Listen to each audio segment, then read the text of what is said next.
Ada orang susah lah. Assalamualaikum Pakcik. Pakcik ni dah lama ke duduk sini? Tak ada siapa-siapa ke bagi bantuan? Adalah berapa lama sikit. Pakcik pun dah tak tahu berapa lama dah.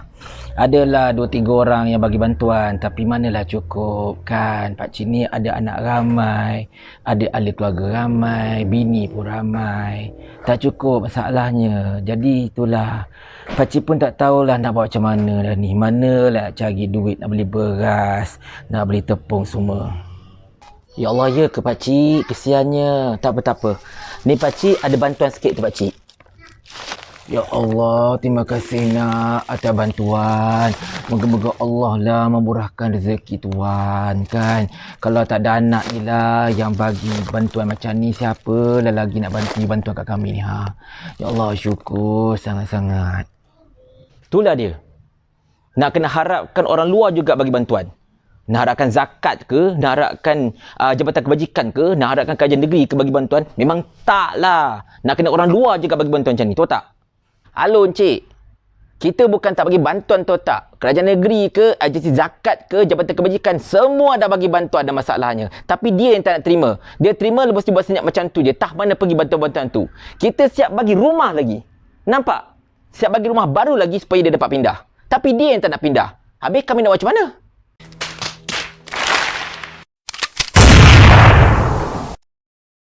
Assalamualaikum warahmatullahi wabarakatuh. Salam sejahtera kepada anda semua. Bersama-sama dengan saya Faiz Al-Hajari dalam video saya kali ini yang insya-Allah akan mengupas berkenaan dengan bahaya kebaikan yang boleh membawa fitnah. Saya rasa anda semua mengenali Ustaz Abid Liu.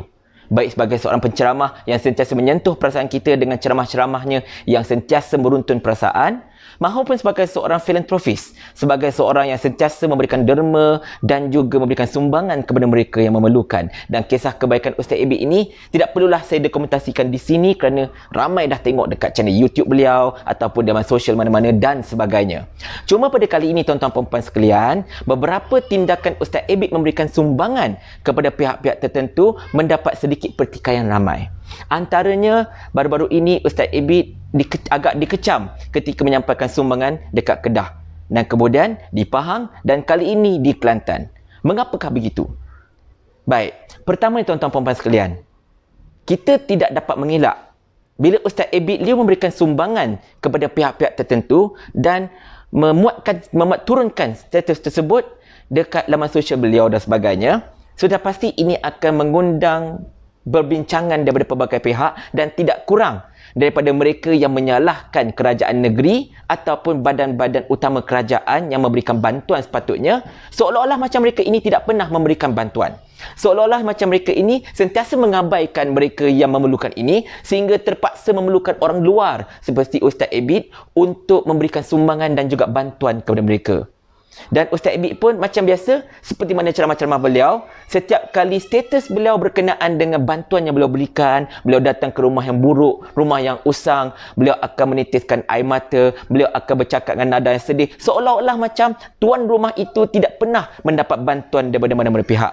Dan sudah tentulah tuan-tuan dan puan sekalian, selain daripada mengundang simpati masyarakat, pastinya ramai juga yang akan bertindak untuk mengecam agensi-agensi kerajaan ataupun kerajaan-kerajaan negeri kerana konon-kononnya mereka ini dilihat tidak membantu dan tidak pernah menangani situasi dan isu yang dialami oleh keluarga yang memerlukan itu. Dan benda inilah sebenarnya tuan-tuan dan puan yang mengundang fitnah sehingga mendorong Timbalan Menteri Besar Kelantan iaitu Datuk Nik Amar telah memuat naik satu status di Facebook beliau yang menyebut tentang kebaikan yang boleh membawa fitnah. Namun begitu, kenyataan beliau ini mendapat kecaman ramai pihak, seolah-olah macam dia ini agak dengki ataupun digambarkan sebagai jaki terhadap usaha Ustaz Abid Liu untuk menyampaikan sumbangan dan sebagainya. Tuan-tuan dan puan sekalian, kita kena faham satu perkara. Agensi-agensi kerajaan ini bukan tak pernah membantu mereka ini. Sebaliknya ramai yang telah membantu. Dan bukan sahaja agensi kerajaan, NGO-NGO lain juga pernah membantu mereka. Tetapi kita kena faham, ada sesetengah pihak ini lebih suka dibantu berbanding dengan mendapatkan kemudahan yang telah disediakan oleh pihak-pihak tertentu. Ada yang lebih suka untuk menerima ikan sahaja berbanding dengan menerima joran untuk mereka kail sendiri ikan tersebut. Ada yang telah tinggal di rumah buruk sekian lama, diminta untuk berpindah, tetapi mereka tidak mahu berpindah atas pelbagai alasan. Jauh dari tempat kerja lah, jauh daripada sekolah anak lah, jauh daripada keluarga lah dan sebagainya. Macam-macam alasan diberikan. Dan tak kurang juga yang memberikan alasan konon-kononnya, oh aku dah sayang dah tempat ni, aku tak nak pindah. Kalau aku pindah ini, hilanglah nostalgia dan sebagainya. Jadi itu yang berlaku tuan-tuan puan-puan sekalian. Dan ramai orang yang tidak tahu hakikat ini. Ramai orang yang berfikiran bahawa orang yang miskin dan susah itu semuanya memang tidak mendapat bantuan dan sebagainya. Sedangkan mereka ini kebanyakannya telah mendapat bantuan, telah mendapat perhatian, telah mendapat tindakan daripada pihak-pihak tertentu, tetapi mereka memilih untuk terus hidup seperti itu. Ada di kalangan mereka seperti itu, memilih untuk terus hidup seperti itu kerana mereka merasakan bahawa lagi baiklah aku hidup begini. Sebab apa? Aku akan dapat bantuan percuma sepanjang masa daripada pelbagai pihak. Dan sekarang tengok Ustaz Ebit pun datang ke tempat aku. Dan kebetulan pula Ustaz Ebit ni pula memang pandai memujuk. Lalu mereka pun tak apalah Ustaz, saya pun ikut cakap Ustaz, saya pindah. Sedangkan selama ini kerajaan negeri dan juga agensi-agensi kerajaan telah berusaha untuk memujuk mereka untuk pindah, untuk menyediakan mereka tempat yang lebih baik, tetapi mereka tidak mahu dengar. Bila Ustaz Ebit datang, barulah mereka terhegeh-hegeh nak ikut. Jadi tuan-tuan puan-puan sekalian, inilah yang dinamakan sebagai kebaikan yang berbau fitnah. Kita tidak mengecam tindakan Ustaz Ebit untuk memberikan derma, untuk memberikan sumbangan dan sebagainya. Tindakan Ustaz Ebit adalah sangat bagus. Tindakan Ustaz Ebit adalah satu benda yang patut dicontohi oleh semua orang di Malaysia ini, terutamanya orang kaya-kaya. Namun begitu tuan-tuan puan-puan sekalian, kita kena ingat, pepatah Melayu mengatakan bahawa buat baik berpada-pada. Inilah maksudnya buat baik berpada-pada. Iaitu dalam pada kita berbuat baik, janganlah sampai kebaikan kita itu mengundang fitnah kepada pihak yang tidak sepatutnya. Jadi cajangan saya kepada Ustaz Ebit dan juga timnya, pertama sekali, anda boleh teruskan kerja-kerja kebajikan anda, tetapi jikalau anda ingin melawat mana-mana orang-orang susah, mana-mana mereka yang sedang mengalami kesempitan, yang dilaporkan kisah mereka dekat media sosial dan sebagainya, pertama dan selamanya anda JV lah ataupun adakan kolaborasi dengan kerajaan negeri ataupun mana-mana agensi kerajaan. Anda cuba mendapatkan maklumat yang betul dan tepat terlebih dahulu daripada agensi-agensi berkaitan sebelum anda turun padang. Ini adalah untuk mengelakkan sebarang fitnah dan juga untuk memastikan anda kekal mempunyai hubungan baik dengan agensi-agensi kerajaan ini.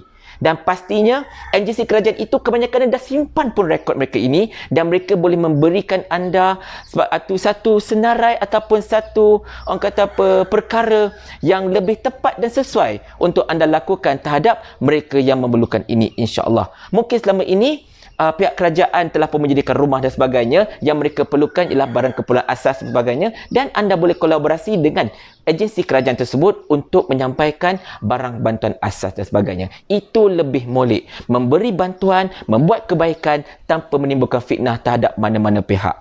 Minta maaf, anda kata kalau video saya ini mengundang rasa kurang senang di kalangan anda semua, tetapi qul haq walau kana muran, berkata benarlah walaupun ianya pahit. Dan dalam hal ini, suka tidak suka, kita harus akui tindakan Ustaz Ebit hanya pergi terus kepada pihak yang memerlukan dan menaikkan segala status berkaitan dengannya dengan nada yang sedih sebagainya, sedikit sebanyak membawa fitnah kepada agensi-agensi kerajaan maupun kerajaan-kerajaan negeri yang terlibat. Dalam kes ini, kerajaan negeri Kedah kena, kerajaan negeri Pahang kena, Adun Tanjung Lupa kena, dan yang terkini kerajaan negeri Kelantan dan juga Dun Rantau Panjang pun kena juga. Jadi tuan-tuan puan-puan sekalian, kita pastikan selepas ini, jikalau kita ingin melakukan kebaikan, pastikan kita buat kebaikan dengan berjurus mengikut segala SOP yang telah digariskan, dan yang paling penting, kebaikan yang kita lakukan itu tidak mendatangkan fitnah kepada sesiapa.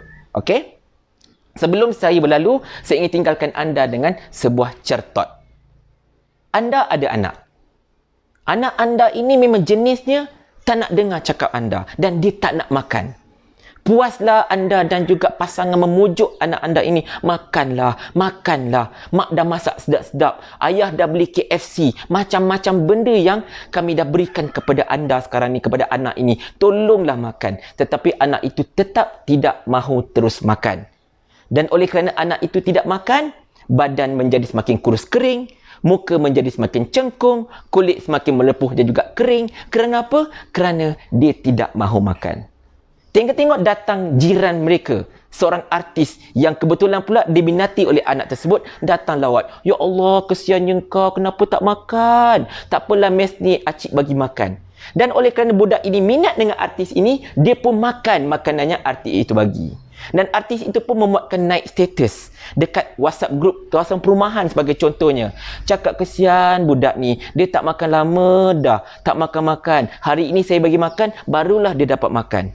Jadi benda itu bila dibaca oleh orang lain, sudah pastilah orang lain akan mengecam mak ayah tersebut kerana konon-kononnya mak ayah ini tak pernah memberikan makan kepada anaknya dan juga mengabaikan kesejahteraan dan juga kesihatan anaknya. Dan si jiran artis itu pula, dia pergi bagi makan, dia tak bertanya dulu keadaan anak tu, keadaan mak bapak tersebut. Dia main bagi makan je, lepas tu terus dia upload status dan sebagainya. Dan menyebabkan mak bapak yang tadi dah berusaha bagi nak pecah kepala, nak bagi anak dia makan, tiba-tiba dikecam oleh ramai pihak. Kerana apa? Konon-kononnya mak bapak ini tidak menjaga anak mereka dengan betul. Kalau anda sebagai mak bapak tersebut, apa perasaan anda? Fikir-fikirkan dan selamat beramal. Sesungguhnya yang baik itu datang dari Allah Ta'ala dan yang kurang baik itu datangnya dari kelemahan diri saya sendiri. Minta maaf jika ada kata-kata saya yang mengguriskan perasaan dan tidak sedap didengar. Assalamualaikum warahmatullahi wabarakatuh. Jumpa anda di video lain yang pada masa akan datang. Dan jangan lupa tekan subscribe dan juga tekan loceng jika anda menyukai video ini, insyaAllah. Okay? Bye-bye.